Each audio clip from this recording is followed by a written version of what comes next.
Hey everyone, buongiorno.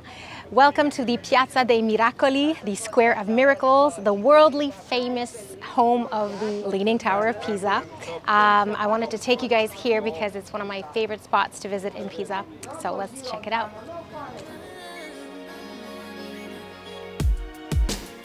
I know you want to fix the broken ones and make the wrongs all right. So go ahead and save the world. Come home to me tonight. I know you got these grand designs and flights you want to fly, but you won't need all that when you're here with me tonight. Oh, you don't have to. So the Piazza dei Miracoli is composed of 4 buildings: the cathedral, the baptistry, the Leaning Tower, and the cemetery. First came the cathedral, the beautiful church, then the baptistry, then construction started on the Leaning Tower, and construction was over a long period of time, several centuries. So in the meantime, the Camposanto cemetery was built. Then they finished construction on the tower. So what's the story behind this world-famous Leaning Tower of Pisa? Construction started in the 11th century. Shortly after they began construction, about when they were building the 3rd floor, they noticed a very significant tilt.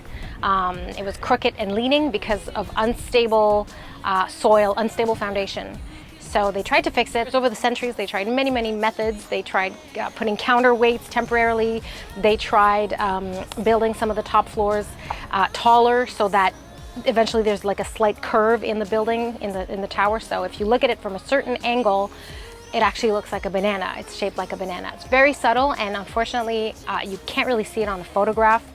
But in person, if you stand at a certain angle, you can see the little curve. Many efforts have been made to try to correct the unevenness of the weight. In the early 90s, they even closed the tower to the public for about 11 years for the last efforts to fix its crookedness.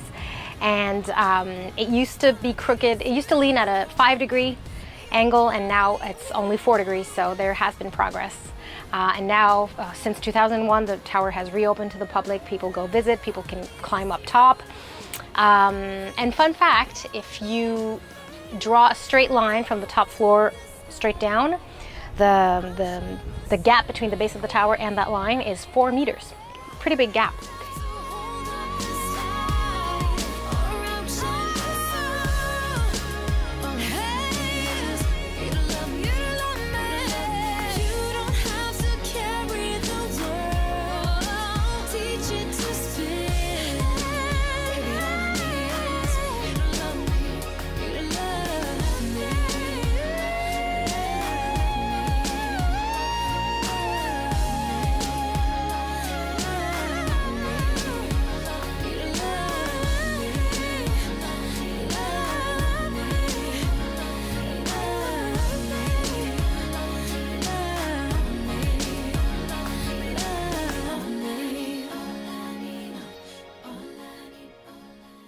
It's a really hot day in Pisa today. It's windy, it's hot, it's really pleasant. And usually Piazza dei Miracoli is filled with tourists in general, pre-pandemic. It's really quiet today. Usually this place is just packed with tourists from all over the world. The famous pose in front of the tower, as you probably know, standing like this to pretend that you're holding it up. Believe it or not, I have never done that pose in front of the tower. I know you want to fix the broken ones and make the wrongs all right. So go ahead and save the world. Come home to me tonight. I know you got these grand designs and flights you want to fly, but you won't need all that when you're here with me tonight. This is the first of 4 buildings on the Piazza dei Miracoli to be built in the year 1063. The beautiful cathedral, Il Duomo di Pisa. It's Pisan Romanesque architecture. And they're doing some restoration because there seems to be like an extra wing. They're obviously doing some work there, so it's really nice and beautiful.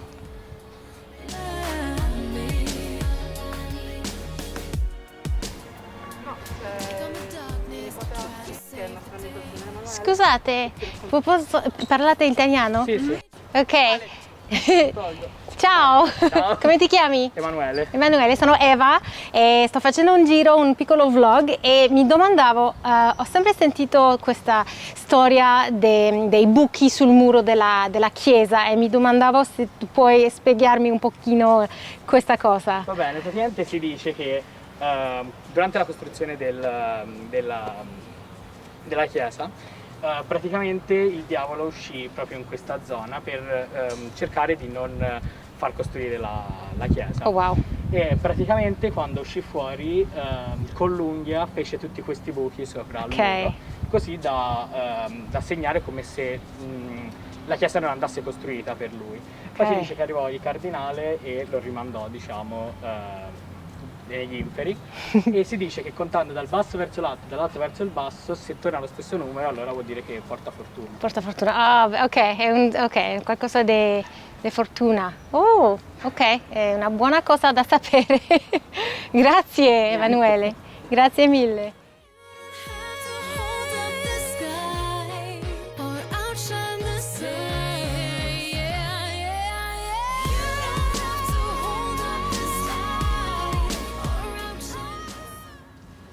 Okay, I don't want to jinx it, so I'm not going to say.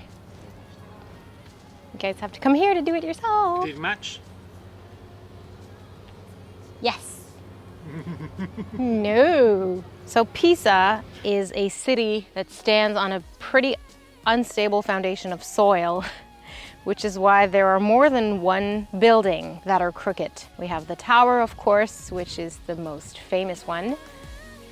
But the baptistry is also a little bit leaning. It leans at a 0.65-degree angle towards the cathedral. And so is the cathedral.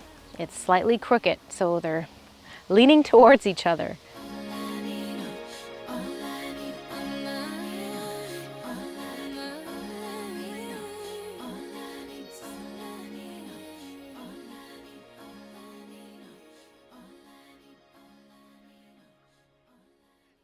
On the Piazza dei Miracoli, the grass, parts of it are off limits. You can't walk on it, you can't sit on it, can't go anywhere near it. But some parts are free to enjoy. It's very, very beautifully maintained. Some people come here and sit on the grass, lay on the grass, enjoy the sun, the beautiful weather, have some nice conversation with friends and family. No eating and drinking on the grass in any case. Most people respect that rule, not everybody. And it's like a day like today where it's just really beautiful weather. It's a little windy, it's refreshing. Beautiful day to lay on the grass and enjoy the day. I'm feeling blue even when I'm with you, 'cause I just can't get close enough. I'm seeing red. Just at the entrance, before walking onto the Piazza dei Miracoli, there's a little market. You can get some street food, some pizza, some ice cream, some souvenirs, of course. Consider this the Piazza dei Miracoli gift shop. Let's check it out. Just have to keep breathing. I'm never getting enough. I'm never getting enough. So I'm taking you to an extremely authentic Italian restaurant. McDonald's! Since this is sacred heritage territory, the whole Piazza dei Miracoli, this particular McDonald's was instructed to, if they wanted to have their logo, they were only allowed to have a very elegant and discreet M. No big yellow golden arches. That's not in keeping with the surroundings of this sacred heritage premise. So right here, about 50 meters from the entrance of the Piazza dei Miracoli, we have Posto, a really charming, amazing little restaurant. Great food, awesome service. Been here many times. So when tourists come here and they want to grab a bite, that's where they go. They have gelato, they have pizza, they have focaccia, they have little desserts, biscotti, great cafe, beverages. It's awesome, and I'm hungry. What's new? Do I want sweet or savory? Savory.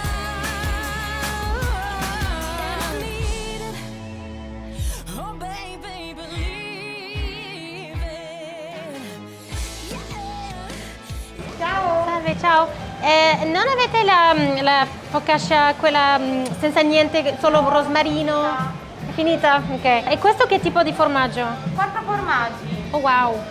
Ok, un pezzo di margherita. È possibile la tagliare in due? Così la condividiamo, grazie.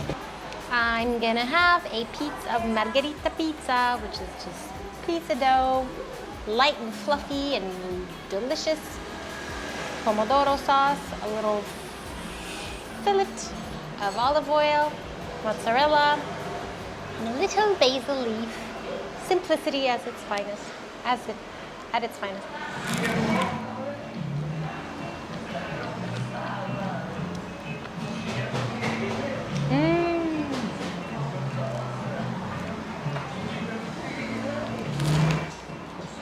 Amazing.